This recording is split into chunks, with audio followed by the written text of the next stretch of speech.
엘리라고 하는 제사장은 자기는 하나님 중심, 또 사명 의지를 위하여 하나님이 주시는 지혜와 능력 가지고 이스라엘 나라를 40년간 사사로서 다스렸습니다. 그랬는데 그 사람이 자기 두 아들에 대한 교육은 전혀 관심도 없고 훈련시키지도 않았어요. 그리고 제사장으로 그냥 세워놓고 성전을 더럽히게 하고 거기 봉사하는 여인들을 짓밟게 하고 또 성물을 하나님 앞에 드릴 제물을 하나님께 드리기 전에 자기가 먹고 싶은 부위를, 육체가 전부라 하나님을 모르기 때문에 그 육체의 소욕을 채우기 위하여 그 직분을 악용하는 못된 제사장들이었는데 아버지가 전혀 야단도 치지 않고 벌도 주지 않았습니다. 그러니까 자녀 교육을 무조건 사랑한다고 잘 키우는 것이 아닙니다. 여러분들에게 하나님께서 영적인 소망을 가꿀 수 있는 기회 주신 줄 깨닫고 이 기회에 놓칠세라. 세상의 육신이 필요로 하는 부귀영화는 하나님께 맡기고 하나님 뜻에 맡기는 게 내가 원한다고 이루어지는 게 절대로 아니라는 거예요. 하나님이 택하신 사람은 하나님 마음에 드는 신앙으로 살 때 그 사람을 높이고 올려서 하나님 뜻을 이루는 일꾼으로 마음껏 쓰신다 이게. 그때 그 사람은 인생을 최고로 성공적인 순간으로 살게 되어진다는 것입니다. 꼭 그 믿음을 가집시다. 그래서 학교 가면 유치원서부터 교사의 교육과 그 인간성의 영향을 받습니다. 또 초등학교, 중학교, 고등학교, 대학교, 대학원 어디를 가든지 간에 가르침을 받기 위한 것은 자기 발전을 위한 목적이잖아요. 자기 발전, 자기가 세상에서 더 높아지고 더 좋은 조건으로 더 잘 살아보자고 길을 쓰고 공부하는데 어떤 사람들은 부모님들이 참 허리가 구부러지고 손톱, 발톱이 배집이 나도록 물집이 생기도록 이래서 그 공부하라고 자식의 장래를 위하여 희생하는데 그 돈 가지고 딴짓하러 극장이나 가고 또 나쁜 짓 하고 이렇게 부모님들의 기대와 관심과 소원을 완전히 무시해버리는 거예요. 그리고 육체가 이끄는 대로 짐승과 같은 본능대로 사는 거예요. 그러면 그 인생은 장래가 없어. 밑바닥 인생을 피할 길이 없다고. 사람 대접을 못 받죠. 왜? 사람 구실을 못하니까. 그래서 우리는 어떻게 자녀를 양육해야 되는가? 내가 원하는 대로 키우면 안 돼.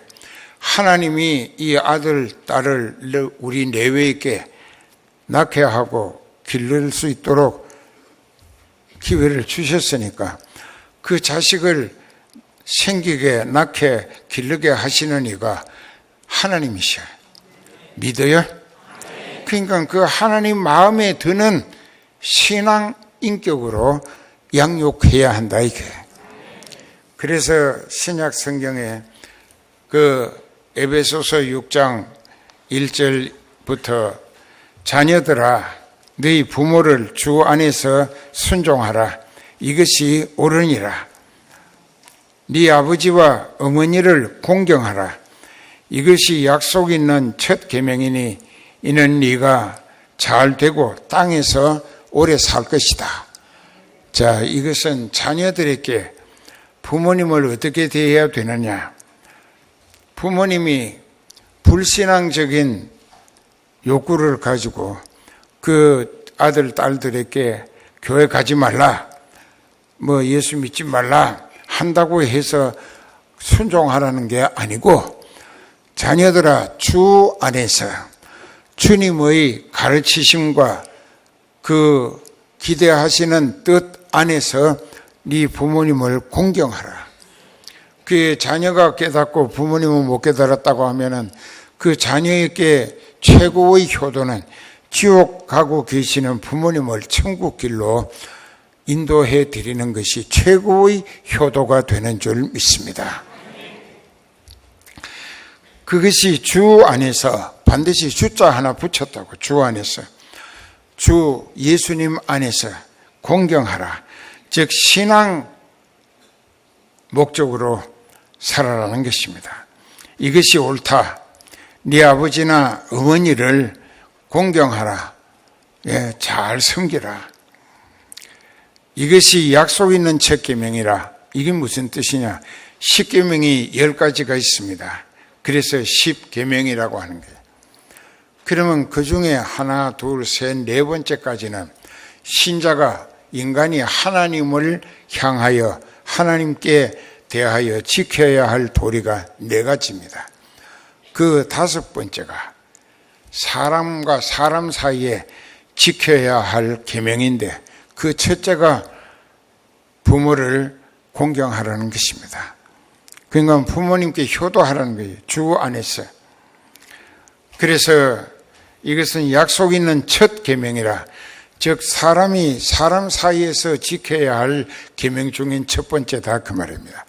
첫 1, 2, 3, 4번은 사람이 하나님을 대하여 지켜야 할 계명이고, 그 다음에 4절부터 또 아비들아, 부모들아, 자녀를 노엽게 하지 말고 오직 주님의 교양, 훈계로 양육하라. 주님의 교양이 뭐냐? 가르칠 길을 양자입니다. 한문으로. 가르치며 길러라. 주님이 가르치고 길러라 하시는 대로 자녀를 키워야 한다, 이게. 그리고 자녀를 노엽게 하지 말라. 성질나게, 막 신경질 나게, 화나게 하지 말라, 이게. 그러니까 이것이 뭐냐? 자녀들을 학대하는 것이죠. 자기 자식인데 아내도 그렇게 했습니다. 그렇게 하지 말라, 이게. 그러니까 아비들아, 즉 부모들아, 자녀를 노엽게 하지 말고 예수님이 가르치신 대로 교육시키고 길러야 한다.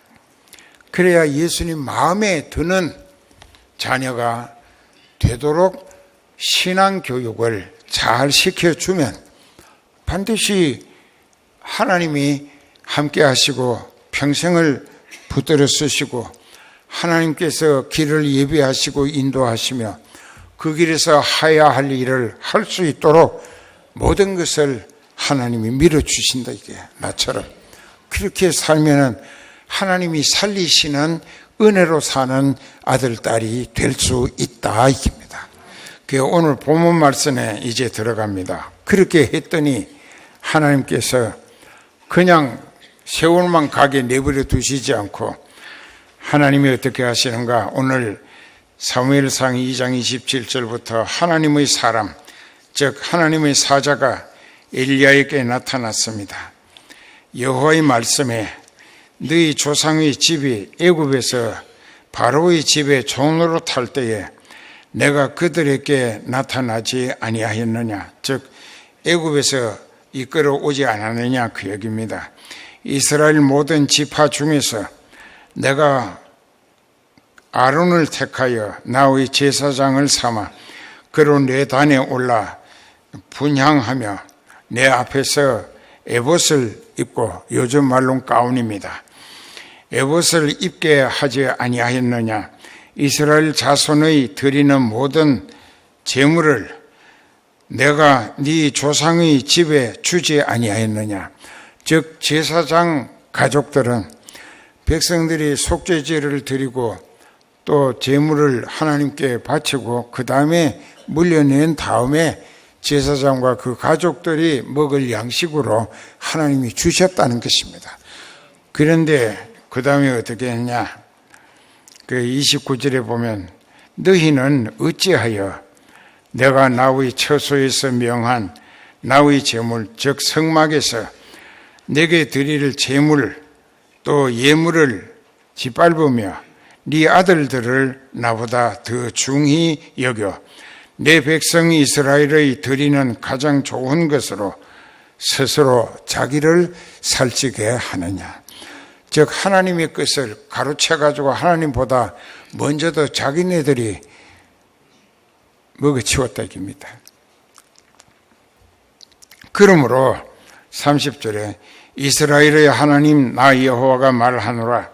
내가 전에 네 집과 네 조상의 집에 내 앞에 영영이 행하리라 하였던 약속을 취소하고 이제 나 여호와가 말하노니 결단코 전날에 너희와 약속한 것을 이제 폐지하리라. 나를 존중히 여기는 자를 내가 존중히 여기고 나를 멸시하는 자를 내가 멸시하리라. 자, 이게 참 중요합니다. 이 말씀 외우고 매일 외우세요. 하나님은 하나님을 가장 존중하는 사람을 아주 존중히 여기고 하나님을 무시하는 사람을 하나님은 그냥 무시하신다. 그러니까 신앙은 하나님께서 결정짓는 것이 아니라 그 사람의 생각과 말과 행동의 결과가 하나님으로부터 그 사람을 어떻게 대하시게 하는가를 결정짓는다. 잊지 마세요. 그러니까 하나님을 더 잘 섬기고픈 마음이 애가 타도록 간절한데 그걸 섬기지 못해 눈물로 섬길 수 있게 해달라고 애타게 기도해 보세요. 하나님이 넘치도록 밀어주신다고. 그래서 하나님의 말씀이 나를 존중하는 자를 나도 존중하고 나를 멸시하는 자는 내가 멸시할 것이다. 그 전에 아론으로부터 엘리까지는 그 제사장 반열에서 하나님 존중하고 하나님 섬기려고 애썼기 때문에 하나님이 그들을 존중히 여기시고 잘 먹고 잘 살게 해 주셨어요. 그 다음에 이제 31절 봐라. 내가 네 팔과 네 조상의 집 팔을 끊어 네 집에 노인이 하나도 없게 하는 날이 다가올 것이다. 젊어서 다 죽는다 이깁니다. 이스라엘에게 모든 복을 베푸신 중에라도 너는 네 처소의 환난을 볼 것이요 네 집에 영영토록 노인이 없을 것이며 네 피로 대를 이을 자식들은 이제 다 전멸할 것이다 그 얘기입니다. 내 단에서 내가 끊어버리지 아니할 너의 사람이 네 눈을 쇠장케 하고 네 마음을 슬프게 할 것이요 네 집에 생산하는 모든 자가 젊어서 죽으리라. 너의 두 아들 흠리와 비느하스가 한날에 죽으리니 그 둘의 당할 그 일이 너에게 내가 지금 예고하는 말이 성취되기 시작하는 징조가 될 것이다. 무서운 하나님이에요. 그리고 그 다음에 35절에 보면 내가 나를 위하여 즉 하나님 자신을 위하여 충실한 제사장을 일으키리니 그 사람은 내 마음 내 뜻대로 행할 것이라. 내가 그를 위하여 견고한 집을 세우리니 그가 나의 기름 부음을 받은 자 앞에서 영구히 행하리라. 네 집에 남은 사람이 각기 와서 은 한 조각, 떡 한 덩이를 위하여 그에게 엎드려 구걸 할 것이다. 내게 한 제사장의 직분을 맡겨달라고 돈을 주고 떡을 주면서 액을 복걸할 것이다. 그리고 이 직분을 행함으로 먹고 살게 해달라고 여기 보면 떡 조각을 먹게 하소서 하리라 하셨느냐. 먹고 살게 해달라고 그리 할 것이다. 그것이 그대로 이루어집니다. 그대로 이루어집니다. 어떻게 됐느냐. 며칠 뒤에 블레셋 군대가 이스라엘을 쳐들어왔어요. 그래서 이스라엘 군대가 나가서 싸우는데 참패당하게 됩니다. 그리고 이제 너무나 나라가 허물어지고 망하고 끝장이 나게 생겼으니까 엘리 제사장께 와서 여호와의 법궤를 우리가 전선에다가 갖다 놓고 싸우면 하나님이 우리를 위하여 적을 물리쳐 주시지 않겠느냐고, 그런 요구에 엘리 제사장이 그리 하라고, 그것도 잘못된 거예요. 그렇게 해서 하나님의 법궤를 블레셋과의 전쟁터에 내다 놨더니 그날 그냥 하나님이 싸워주시는 게 아니라 하나님이 심판하시는 날이니까 이스라엘이 참패를 당하게 하시고 하나님의 법궤를 블레셋 사람들에게 가져가도록 뺏기게 했습니다. 그리고 흠리와 비느하스가 그날 그 전쟁터에 법궤를 따라갔다가 죽임당하고 법궤까지 빼앗겼어요. 그 어떤 졸병이 엘리 제사장에게 달려왔습니다. 엘리 제사장은 나처럼 늙었고 눈도 침침했어요. 아마 백내장이 심했는지 몰라. 그렇게 이제 눈이 침침한데 나무 의자에 앉았는데 그 어떤 연락병이 와가지고 지금 전쟁이 치열하고 블레셋 군대가 우리 군대를 괴멸시키고 두 아들 흠리와 비느하스도 조금 전에 전사해서 죽었습니다. 그리고 그들이 가져갔던 하나님의 언약궤도 블레셋 군대에게 빼앗겼습니다. 그러니까 엘리 제사장이 늙어가지고 너무 충격을 받고 의자에 이렇게 앉았다가 옆으로 넘어지면서 목이 부러져가지고 그 자리에서 죽었어요. 그건 자녀 교육을 잘못시켜서 가문만 망하는 게 아니고 제사장 가문이 잘못되니까 나라가 망하게 되었다는 것입니다. 알아듣습니까? 그런데 그 며느리 하나가 만삭이 돼 있었는데 그 두 아들이 죽고 법궤도 빼앗기고 그 소식에 충격받은 시아버지가 의자에서 넘어져가지고 목이 부러져 죽었다고 소식을 듣고는 충격을 받았어요. 배 안에 있던 아이가 쑥 나왔어요. 그리고 애를 낳고 나서 그 여자 엄마가 죽으면서 이카봇이라고 있습니다. 히브리 말로 이카봇이란 말이 무슨 뜻이냐? 하나님의 영광이 떠났다. 더 쉽게 직역을 하면 하나님이 우리 집에서 떠나셨다 그 얘기입니다. 이 나라에서도 떠나셨다 그 얘기예요. 하나님이 떠나신 거예요. 버리셨다는 얘기입니다. 바꾸어 이야기하면 하나님으로부터 버림받았다는 이야기예요.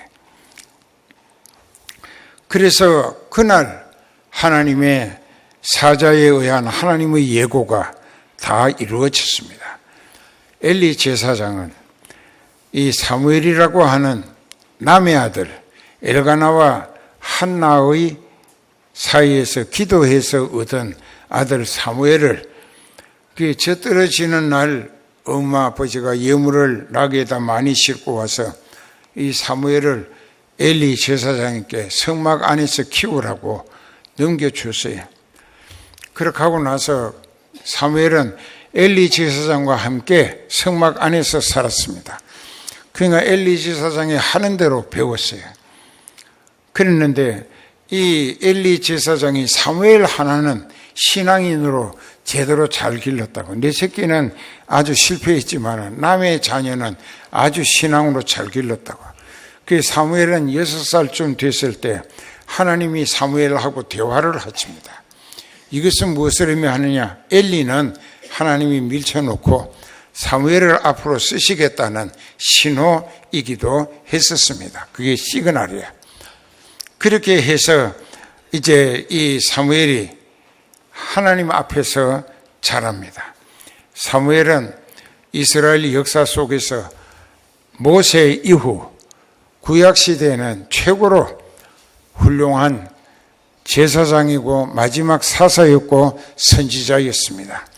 그 사무엘이 이제 성장해 가지고 20몇 살 됐을 때에 이제 이스라엘의 왕을 세우는 일을 했어요.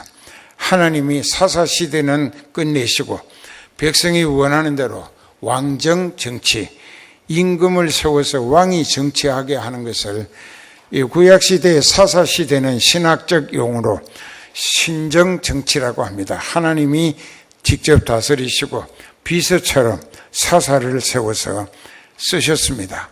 그런데 이제부터는 백성이 다른 나라처럼 하나님이 직접 다스리시 말고 사람을 왕으로 세워서 우리도 다른 나라들처럼 왕정 정치를 하게 해달라고 했는데 사무엘이 백성들에게 그는 무엄한 말을 하는 거 아니라고 했다가 하도 백성들이 애타게 소원하니까 하나님께 기도를 했어요. 그러니까 하나님께서 그 백성들이 원하는 대로 네가 이제 사사시대를 끝내고 신정 정치할 수 있도록 왕을 세우라 해서 사울 왕을 첫 번째 세웠습니다. 자, 여기까지 이제 듣고 이 사무엘은 75해 75년을 그가 태어난 것이 BC 1705년입니다. 예수님이 나시기 1705년 전에 라마다임 소빔이라고 하는 에브라임 지파에서 태어났어요. 그리고 그는 젖떨어지기 바쁘게 성막에 엘리 제사장에게 맡기워서 그에게 자랐습니다.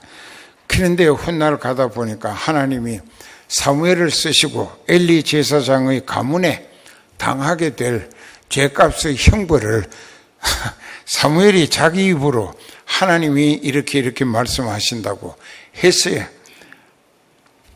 그러니까 뭔가 잘못된 거죠. 예, 그렇게 해서 결국은 참 엘리 제사장은 자기 사역에는 여러 모양으로 아주 경건했고 또 유능했다고 할지 몰라도 자기 아들의 교육을 잘못 시킨 것이 자기 가문이 멸문지화를 당하고 나라도 블레셋에게 망하게 해서 하나님의 언약궤까지 빼앗겨서 블레셋에 가져간 지 20년 뒤에 다윗성 이제 전에 설교했죠.